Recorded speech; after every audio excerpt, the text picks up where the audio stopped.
शांति। आज मैं आपके सामने एक बहुत सुंदर प्रश्न लेकर के आई हूँ और वो प्रश्न है, देवी देवता घराने के नजदीक वाली आत्मा है या दूर वाली? उसकी परख क्या होगी? हम कैसे पहचानेंगे कि वो आत्मा देवी देवता घराने की है या नहीं है?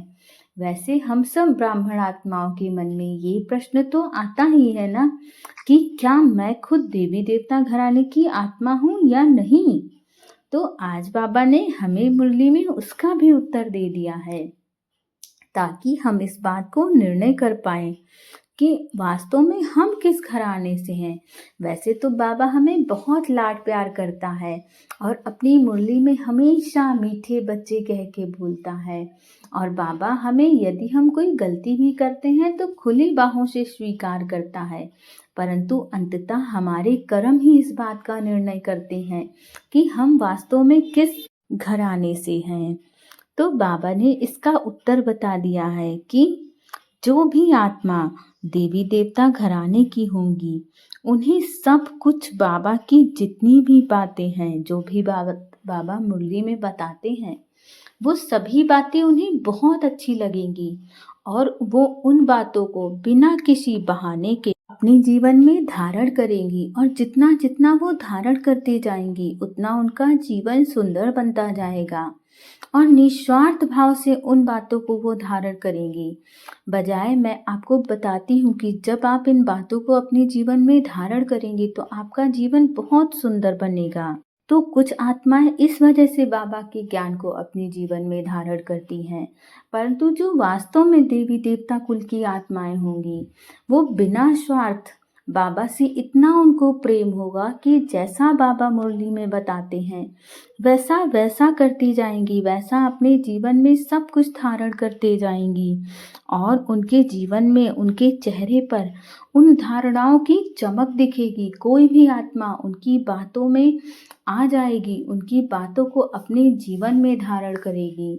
उन आत्माओं की बातों का प्रभाव सामान्य आत्माओं पर बहुत अधिक होगा और वो आत्माएं व्यर्थ की तरफ अपना ध्यान लगाएंगे ही नहीं। कभी आपने सुना होगा कुछ आत्माओं को कहते हुए कि अब मेरा इन व्यर्थ की बातों में मन नहीं लगता है। तो जो वास्तव में देवी के देवता कुल की आत्माएं होंगी, वो दूसरों के बातों में व्यर्थ बातें करना भी नहीं पसंद करेंगी। उन्हें लगेगा कि ये सब कुछ व्यर्थ है। अगर मुझे बातें करनी ही है तो अपने बाबा के बारे में बात करनी है। बाबा ने आज क्या बताया और कितनी सुंदरता से हम बाबा के ज्ञान को अपने जीवन में धारण कर सकते हैं। उनका संपूर्ण अटेंशन वहाँ पर होगा। वो जरा भी मूंझेंगी नहीं, वो अपना समय व्यर्थ में कहीं गंवाएंगी ही नहीं।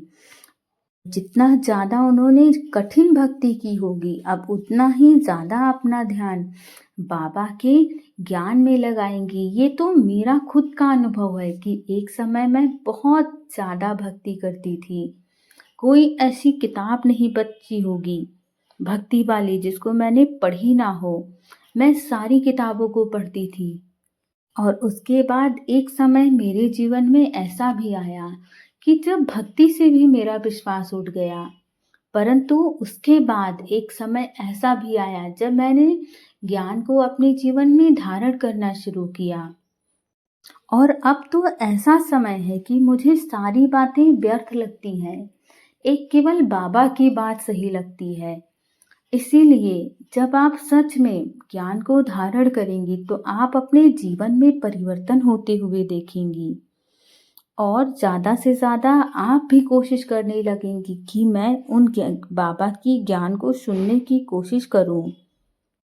तो आज बाबा ने टीचर बच्चों के लिए भी कह दिया है कि जो भी बच्चियां टीचर हैं और दूसरी आत्माओं को बाबा का ज्ञान देती हैं, तो उन्हें भी चेक करके बाबा के उन बच्चों को ज्ञान देना है जो भक्ति बहुत तीव्रता के साथ की हैं।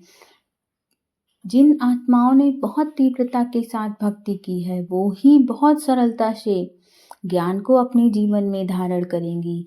बस ज़रूरत होगी तो उन टीचर बहनों को, भाई बहनों को, सामान्य आत्माओं को सही तरीके से बाबा का ज्ञान देने की। तो देखते हैं कितना नशा चढ़ता है उन आत्माओं का।